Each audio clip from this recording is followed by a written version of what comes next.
Welcome to this technical overview of electrical system efficiency and optimization through power factor correction. We begin with the core concepts, focusing on the fundamentals of reactive power management. Power factor correction, or PFC, is a technique to improve electrical system efficiency by aligning the current and voltage waveforms. The goal is to reach a power factor of 1.0 or unity, minimizing wasted energy.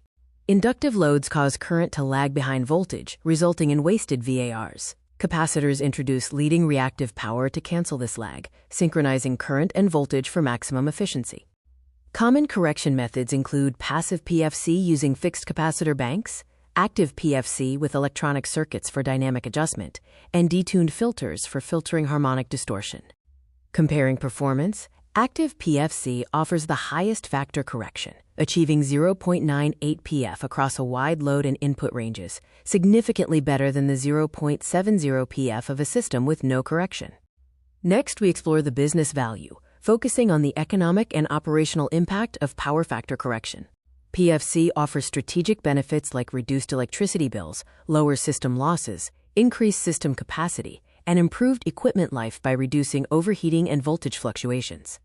The unity advantage means improving the power factor from 0.7 to 0.95 can reclaim up to 30% of system capacity, enabling new load connections without expensive hardware upgrades.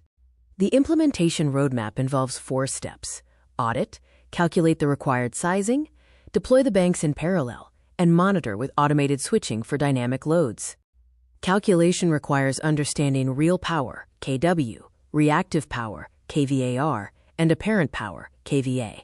The formula helps determine the necessary reactive compensation. Thank you for watching this video on power quality, covering electrical engineering, optimization, and sustainability. We hope this was informative.